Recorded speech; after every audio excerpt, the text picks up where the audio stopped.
समय की बात है। एक गांव में एक व्यक्ति रहता था। उसके बूढ़े माँ बाप थे। वह इतना बुजुर्ग हो गए थे कि उनसे चला भी नहीं जाता था।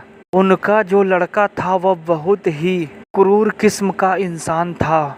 अपने माँ बाप को बहुत ही ज़्यादा परेशान करता था और उनको सही से खाना भी नहीं देता था। और उनके लिए एक लकड़ी का कटोरा बनवाया था। उसी लकड़ी के कटोरे में उन्हें खाना देता था। उनके माँ बाप का जीवन बहुत ही बुरे तरीके से चल रहा था। एक दिन की बात है। उस व्यक्ति का एक दिन शादी हुआ और उसका एक लड़का हुआ। वह व्यक्ति अपने लड़के को बहुत ही ज़्यादा मानता था। वह लड़का धीरे धीरे करके 5 साल का हो गया। वह लड़का अपने दादा दादी को बहुत ही ज़्यादा मानता था और उनका बहुत ही ज़्यादा ख्याल रखता था। वह लड़का अपने दादा दादी को चुरा करके रोटी देता था। घर में जो भी भोजन बनता था अपने दादा दादी के लिए अलग से छिपा करके ला के देता था।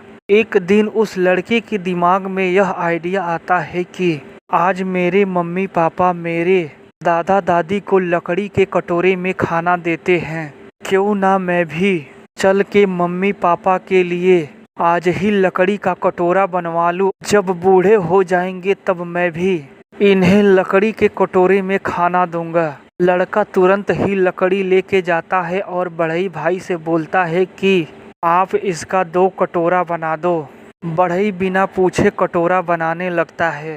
तभी कहीं से अचानक उस लड़के के पिताजी आ जाते हैं और बोलते हैं, बेटा यह क्या बनवा रहे हो? तभी लड़का बोलता है, पिताजी मैं आप दोनों के लिए लकड़ी का कटोरा बनवा रहा हूँ। जब आप बूढ़े हो जाएंगे और माता जी बूढ़ी हो जाएंगी तो मैं आप दोनों जना को इसी लकड़ी के कटोरे में खाना खाने के लिए दूंगा। यह सोचकर वह व्यक्ति बहुत ही दंग रह जाता है और सोचने लगता है कि बुढ़ापे में तो मेरा बहुत ही बुरा हाल होने वाला है। मैंने जो किया उससे भी बुरा हाल होने वाला है मेरा। यह सोच कर के वह रोने लगता है और अपने बच्चे को गोद में उठा लेता है। बोलता है, बेटा मैंने जो कर्म किया है उसका फल तो मेरे को मिलना ही मिलना है। वह तुरंत ही दौड़ के जाता है और अपने माता पिता को गले लगा लेता है और रोने लगता है। उसके माता पिता उदारता को दिखा के बोलते हैं कि जाने दो बेटा, जो हुआ सो हो गया। तुम जो भी हो मेरा पुत्र हो। अब हमारा क्या है, हम कुछ दिन के मेहमान हैं। अब कुछ ही दिनों में यह जगह तुमको बहुत ही जल्द मिलने वाला है।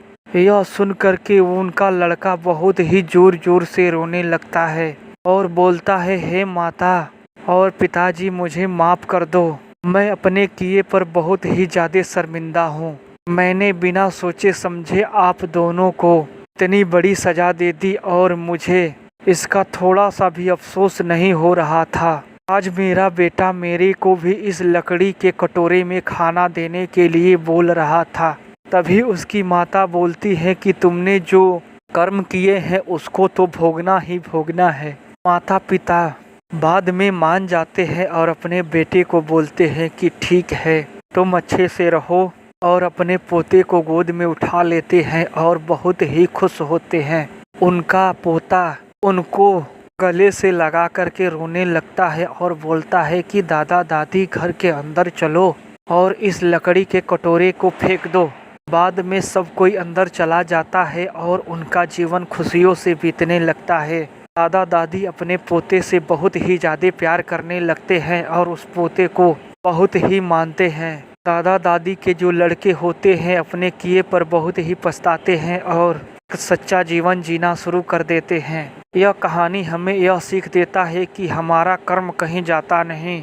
हम जैसा कर्म करते हैं वह कर्म हमें मिलना ही मिलना है। आज नहीं तो कल हमें अपने बुरे कर्मों का फल भोगना ही भोगना है।